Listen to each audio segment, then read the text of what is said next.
Georges? Hein? Georges, tu as entendu? Qu'est-ce qu'il y a? Tu n'as pas entendu?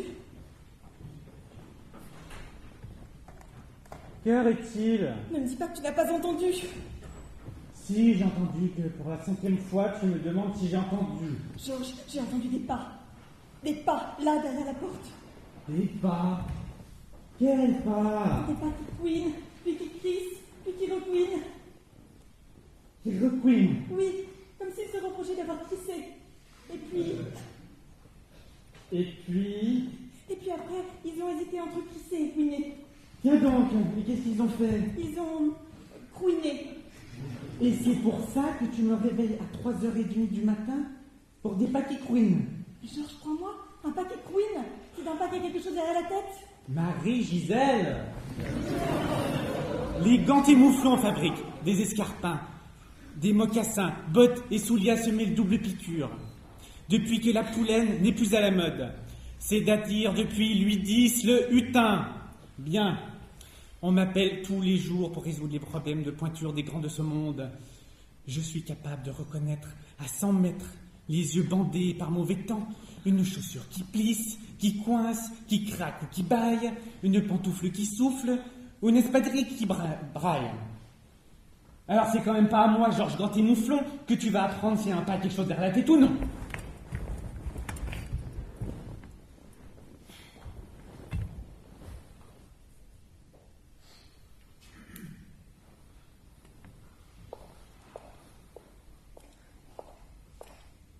Georges, ça recommence.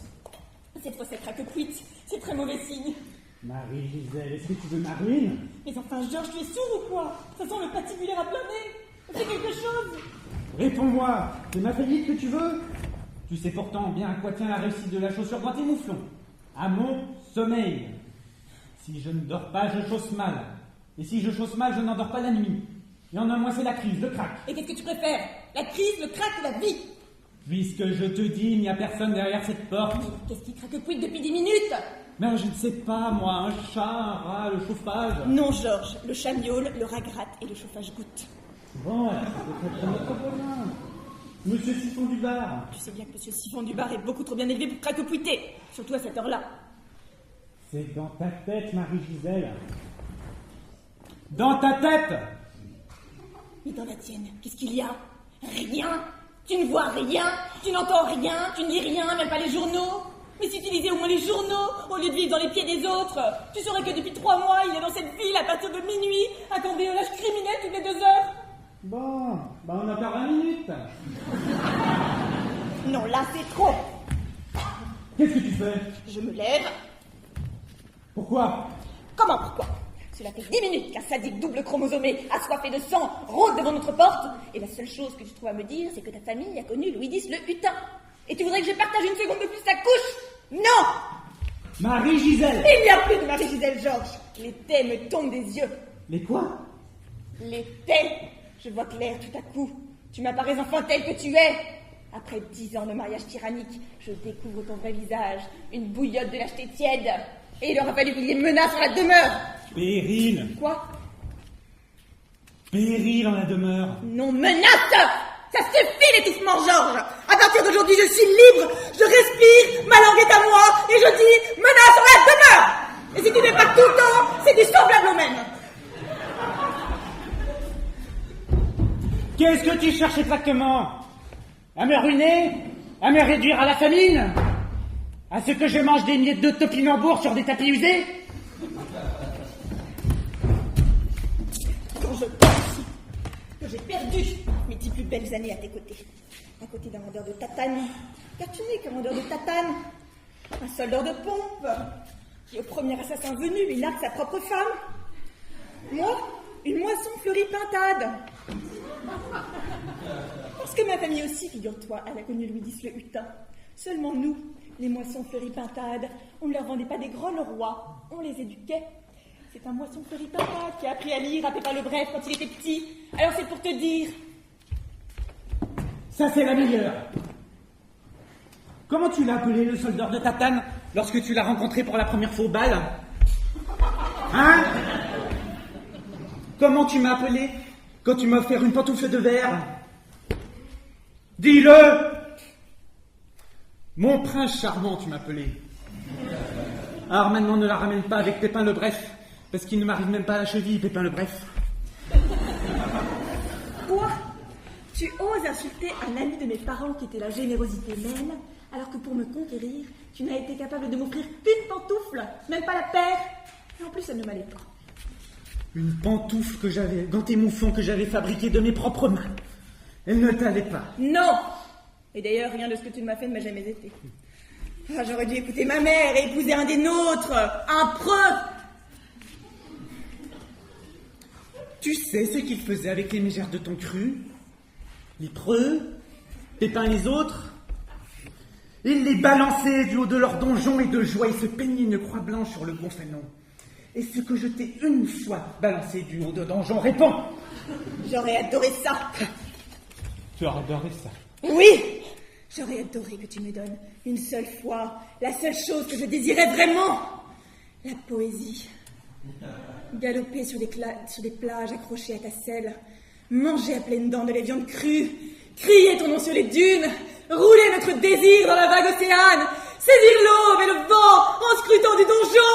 Enfin, vivre, quoi! Et tous les étaux, couteaux et plages? Tu les as oubliés? Tous nos après-midi en pédalo, où je te chantais à perte de voix. Qu'il est beau, le soleil, qu'il est beau, qu'il est beau, qu'il est vermeil, il dort notre peau, qu'il est beau. Tu les oublies, ces moments de joie intense? Non, Georges. Ah, quand même. Toi, en short et maillot de corps sous un parasol, ça ne s'oublie pas. Ça vous marque à vie comme un cauchemar qui vous hante à jamais la rétine.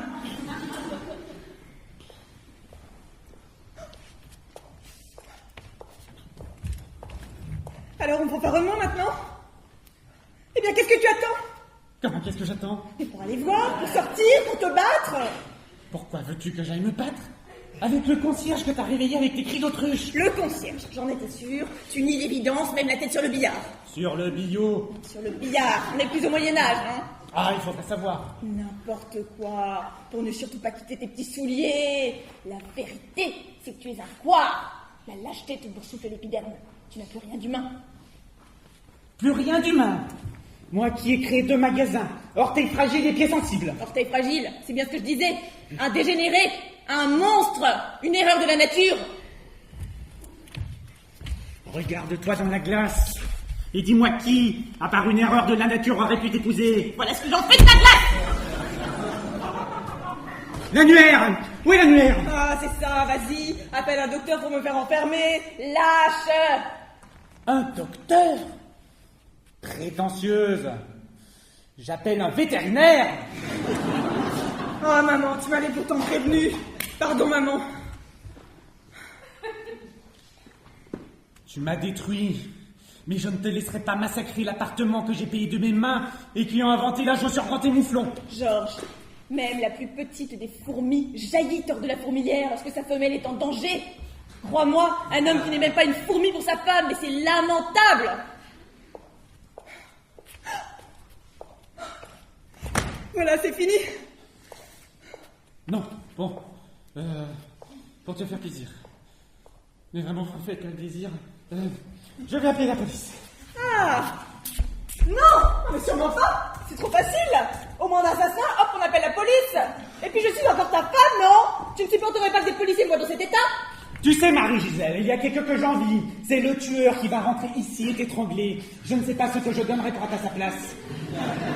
Un assassin. Si au moins tu étais un assassin. Rien qu'un petit tueur. J'éprouverais encore un frisson avec toi. Là, tu as été trop loin. La coupe est pleine. Regarde maintenant. Elle m'a fait cette fois, elle rigole.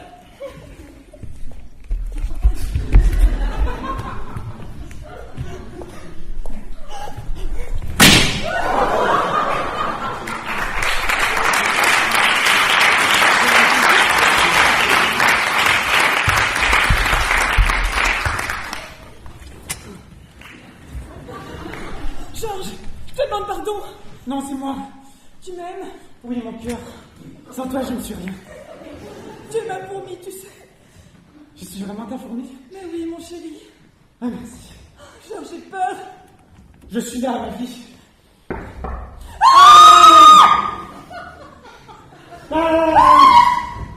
Messieurs, dames,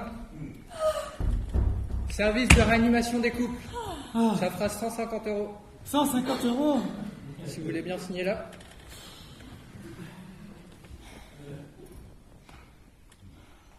Mais nous sommes abonnés. Je sais bien, ma petite dame, mais après 2 heures du matin, vous savez, c'est pour tout le monde pareil. Ce n'est pas moi qui fixe les prix. Bien sûr. Vous voulez boire quelque chose? Sans façon. Vous savez, la soirée a été dure. Je viens de faire un docteur qui n'avait plus parlé à sa femme depuis 10 ans. J'ai cru qu'il n'y arriverait jamais, ça s'est débloqué d'un coup. Il a fini par l'assommer, d'un direct du gauche. Ça peut très bien repartir entre eux lorsqu'elle aura repris conscience.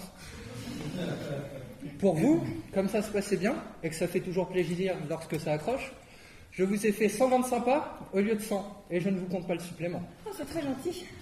Je vous en prie. Messieurs, dames, tous mes vœux, et à la prochaine.